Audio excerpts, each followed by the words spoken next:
दिल्ली के लिए आज एक ऐतिहासिक दिन था। आज एक ऐतिहासिक सफलता प्राप्त की दिल्ली सरकार माननीय रेखा गुप्ता जी की अगुवाई में। क्लाउड सीडिंग जो लंबे समय से बात की जाती थी, आज उसकी पहली सफल ट्रायल दिल्ली में की गई।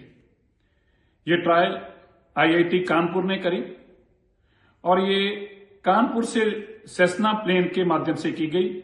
सेस्ना प्लेन तकरीबन दोपहर के टाइम वहां से टेक ऑफ किया और 3, सवा 3, 3:30 के आसपास मेरठ से अलीपुर से होता हुआ बुराड़ी पहुंचा।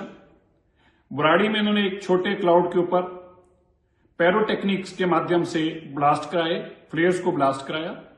वो फ्लेयर्स की ब्लास्ट से ये कन्फर्म हुआ कि ये प्लेन की स्ट्रेंथ क्या है।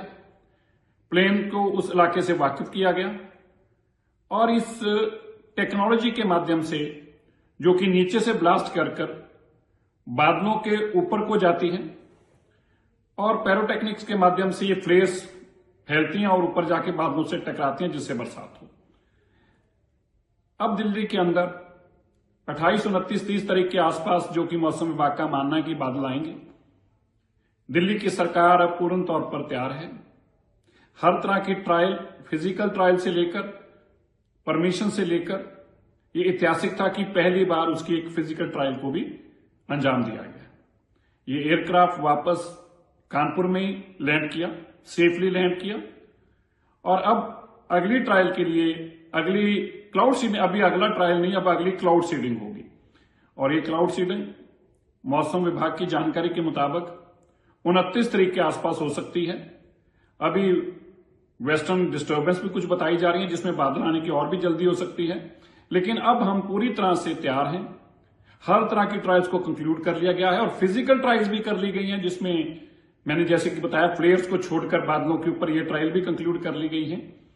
और अब दिल्ली के अंदर क्लाउड सीडिंग के माध्यम से बरसात कराने के लिए केवल बादलों का इंतजार है और 29 तारीख, 30 तारीख के आसपास जैसे ही बादल आएंगे, दिल्ली के अंदर एक बार बरसात करा के दिल्ली के मौसम को बेहतर करने की, दिल्ली की हवा को बेहतर करने की कोशिश की जाएगी।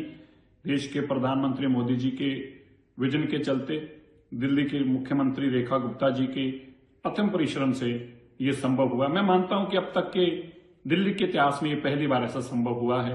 सारी सरकारी परमिशनों से लेकर, जहाज हायर करने से लेकर, पैरोटेक्निक्स लाने से लेकर, वो ब्लास्ट कराने से लेकर, फ्लेयर छोड़ने से लेकर, दिल्ली के इस इलाके में, नॉर्थ दिल्ली में करने से लेकर हर चीज की ट्रायल को कंक्लूड किया गया। और मैं यह भी यहां बताना चाहता हूं कि एयरक्राफ्ट को आगे करोलबाग भी लाने का था, लेकिन जो एटीसी से जो जानकारी बाद में दी गई, उन्होंने कहा कि नहीं, आप पीछे ही रहें, नॉर्थ दिल्ली तक ही अभी सीमित रहें। इसलिए अभी नॉर्थ दिल्ली के अंदर इस ट्रायल को पूरा किया गया है। मैं धन्यवाद करता हूं माननीय रेखा गुप्ता जी का, जिनके विजन के और जिनकी बहुत ही परिश्रम के चलते, जिनकी मेहनत के चलते, अथक प्रयासों के चलते ये संभव हो पाया है। मुझे उम्मीद है कि दिल्ली के अंदर पोल्यूशन को खत्म करने के लिए आने वाले दिनों में ये बहुत ही एक बड़ी जीत साबित होगी।